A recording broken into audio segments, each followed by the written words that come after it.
హల్లెలూయా. కనుక దేవుని వాక్యాన్ని జాగ్రత్తగా చూస్తే వారు 10 దినములు ఎట్లా గడిపేశారంట? ఎక్కువ స్తోత్రాలు చెప్పారంట. కనుక సుదీర్ఘకాలం ప్రార్థన చేయాలనుకునే వాడికి ఎక్కువగా స్తోత్రాలు చెప్పడం రావాలి. బాగా స్తుతించడం వస్తే నీకు సగం ప్రార్థన వచ్చినట్టే.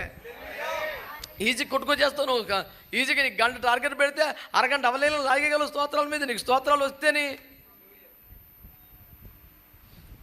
ఈ ప్రార్థన రాదు, ఇది స్తోత్రాలే అని ఎవరిని అంటే కూడా ఏం పట్టించుకోకు. ఆడికి విమర్శ తప్ప ఆడికి ఏమి రాదు, వదిలేయండి.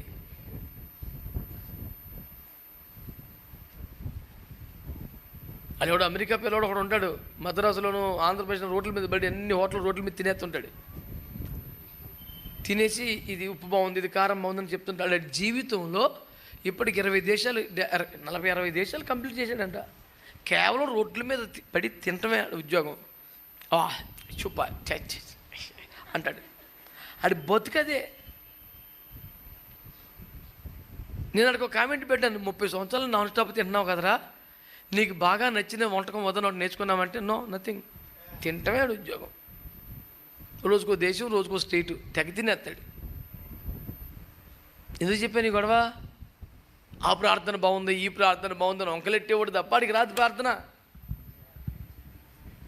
I came to explore the food and taste in this nation. లేకపోతే మాకేం తెలుసు ఏంటి? నువ్వు చెట్టి బాగా వచ్చి అంటే తప్ప మాకు దెబ్బరోడు తెలియదు. మరి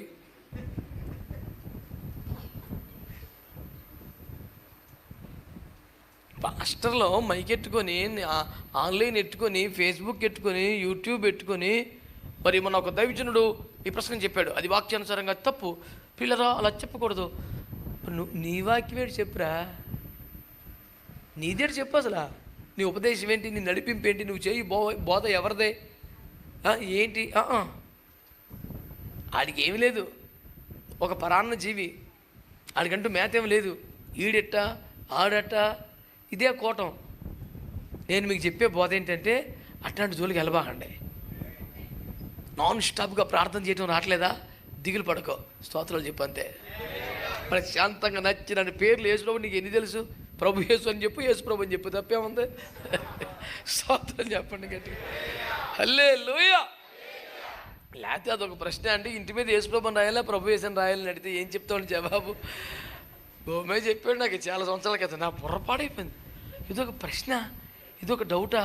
ఇంటి మీద యేసు ప్రభు అని రాయాలా, ప్రభు యేసు అని రాయాలని అడిగారా? అదొక డౌటా? అసలు అదొక ప్రశ్న.